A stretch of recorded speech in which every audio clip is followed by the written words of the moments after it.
Peter Crouch, Liverpool beware, Unai Emery is the king of KO football. Looks favourable for Liverpool this week, doesn't it? Rather than Manchester City or Real Madrid they play Villarreal, a city whose population would not fill Anfield. But I've watched quite a lot of Villarreal this year and witnessed masterclasses by Unai Emery in knocking out Bayern Munich and Juventus before them. The knockout king Emery, a man derided in England.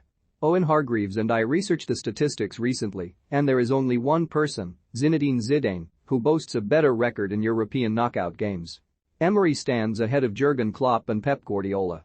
I realize most of those matches were in the Europa League. He has won the thing 4 times, most recently by beating Manchester United last year, but some managers have a knack for cup football. Rafa Benitez had that skill with a UEFA Cup at Valencia, Champions League finals with Liverpool and the Europa League at Chelsea. You always knew that over 2 legs he would outthink his opposite number, whereas sometimes in the league we were overpowered. I see similarities with Villarreal now, who are sitting 7th in La Liga and might not even qualify for Europe next season. There is something about these managers. You either have it or you don't. Emery has it. To get what he has out of that group is nothing short of amazing. But he doesn't have that level of respect over here with the good evening thing. We have to mention it. Emery's pronunciation of evening was a source of great amusement while manager of Arsenal. Here is a man making an effort in a foreign country. He's thinking, this will be polite, I'll say this is, and ends up ridiculed. I'm not going to say I didn't smile, but he was making a conscious effort to cultivate relationships with politeness. If I went to play in Spain and somebody told me that saying buenas noches in a press conference might be a nice idea, I'd do it. The people who really slated him probably cannot speak a word of another language, and here Emery was dealing with rubbish. He has worked for the biggest club in France, one of the biggest in England, and enjoyed huge success in Spain. I'm sure he's doing something right. Newcastle United wanted him, remember?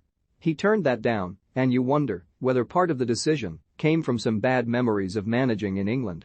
He did an unbelievable job at Sevilla and was strong at Paris Saint-Germain, unfairly sacked in my view, before 18 months in London.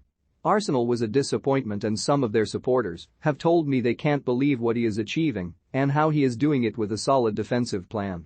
It would be silly to write that it was going well at the Emirates or that Arsenal should have given him more time.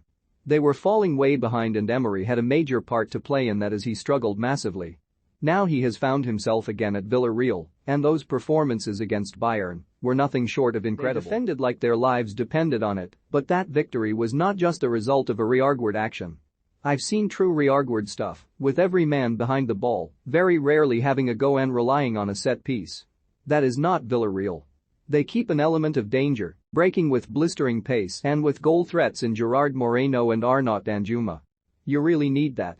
There is little point just sitting in and hanging on over 2 legs against teams like Bayern and now Liverpool because there is only one outcome 99 times out of 100. They kept so narrow at the Allianz Arena, and I've never seen Bayern try so many crosses, constantly chucking balls in. Villarreal defended brilliantly.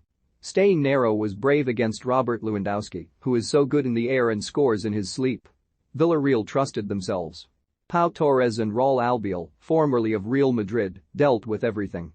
Torres has been heavily linked with Premier League sides, including Arsenal, and has all the tools to succeed over here. Think about their team for a minute: Etienne Capouet, Francis Coquelin, Serge Aurier and Juan Foyth. These guys are not Premier League rejects because they have enjoyed good careers, but they are not names you would expect to be in the last 4 of the sport's biggest competition. All of them have played their part. I have real admiration for the way they stuck to their game plan and retained a threat going forward, not just hanging on.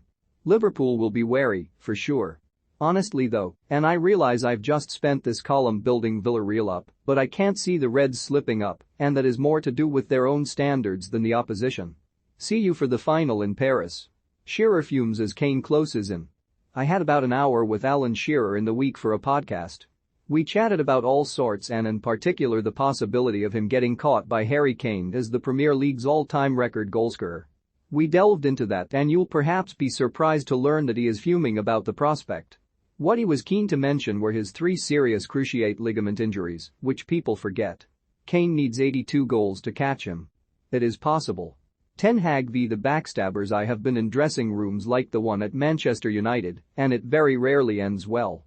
You have egos becoming stronger and United feels a bit toxic. Attitudes and factions behind the scenes see teams spiral, and you don't have to be a rocket scientist to see what has happened at Old Trafford.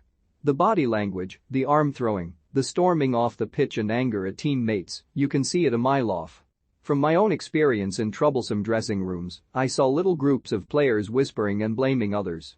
They were pointing fingers, saying certain individuals were letting us down every week, with a lot of backstabbing and not enough looking in the mirror. Then there is often no faith in the manager either. So Erik ten Hag, good luck mate.